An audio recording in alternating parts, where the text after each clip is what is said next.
এসেছেন golden retriever, আবার কেউ সঙ্গে করে এনেছেন একদম শান্তশিষ্ট ছোট কোনো কুকুর। ঢাকার গুলশান সোসাইটি এবং প্যাম্পার্ড পজ বাংলাদেশ নিয়েছে এক নতুন উদ্যোগ। সকালের জগিং বা হাঁটা চলার ব্যস্ততা যখন শেষ, তখন গুলশানের পার্কে একটা শান্ত পরিবেশ বিরাজ করে। ঠিক এই সময় পার্কে হাজির হচ্ছেন কুকুর প্রেমীরা।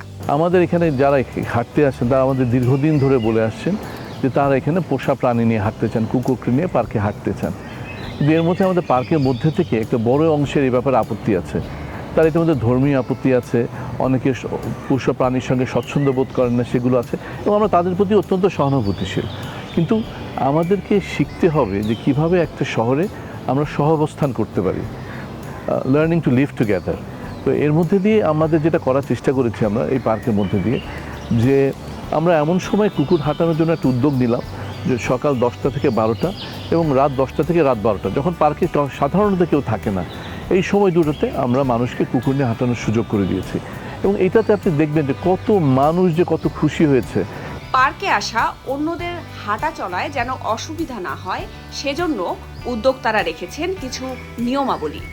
সকালবেলা দেখা যায় যে আরও বেশি মানুষ থাকে পার্কে, সো ওই টাইমটা আমরা স্কিপ করে 2টা থেকে 4টা আমরা সকালে হাঁটাই, অ্যান্ড রাতের বেলা 10টা থেকে 12টা অ্যাজ ইউজুয়াল। আমরা খুবই ভালো সাড়া পাচ্ছি, মানে এখন আমাদের অলমোস্ট 40 পিপল রেজিস্টার করেছে। সো রেজিস্ট্রেশনের ক্ষেত্রে they have to fill up a Google form.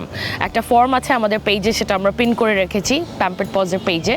So ওই ফর্মটা ওরা যদি ফিল আপ করে দেয়, সেই ফর্মে কি থাকে, কুকুরের নাম থাকবে, ব্রিড থাকবে, ওদের এইজ থাকবে, ওরা ভ্যাকসিনেটেড কিনা সেটা জানতে হবে, দেন ওরা নিউট্রেট স্প্রে কিনা, তারপরে ওরা অ্যাংশাস কিনা, অ্যাগ্রেসিভ কিনা অন্য কুকুর বা মানুষদের প্রতি, এই সব ইনফরমেশন সেই ফর্মে লেখা আছে।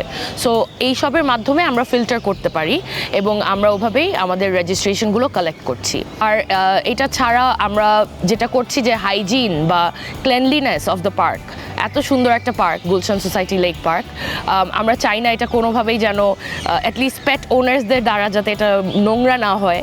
তো আমরা তাদেরকে গেটেই হচ্ছে পু ব্যাগস, যেটা পটি ব্যাগস বলে, যেখানে ওরা যদি ডগসরা ইনকেস পি তো আমরা আসলে ক্লিন করতে পারবো না, পটি যদি করে দেয় সেই ক্ষেত্রে ওই পু ব্যাগস দিয়ে তারা ওটা ক্লিন করে ডিসকার্ড করে দিতে পারবে, সো দ্যাট পার্কের কোনো অসুবিধা না হয় বা অন্য মানুষরা যারা পেটসদের সাথে অতটা ফ্রেন্ডলি না বা তারা অথবা পছন্দ করে না, তাদের যাতে কোনো প্রবলেম না হয়, এটাও আমরা মেক শিওর করছি।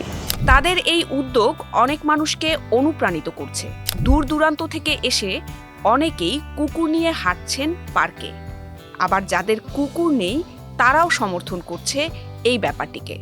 কুকুররা অনেক নিরীহ প্রাণী, আমরা সবাই জানি। সো অন্যান্য পার্কগুলো এই সার্ভিসটা অ্যালাউ করছে না, তো এই পার্কটা যে এটা অ্যালাউ করছে, এটা আসলে মানব দৃষ্টিকোণ থেকে আমার কাছে এটা ভালো লেগেছে। কুকুর আসলে এইটা ওরা মানে পোষ মানানো থাকে, তো সো কুকুর আসলে আমাদের কাউকে ওরকমভাবে কোনো প্রবলেম করে না, বা আমরা যে তাদের দ্বারা কোনো ক্ষতিগ্রস্ত হব এটা আমরা হচ্ছে না।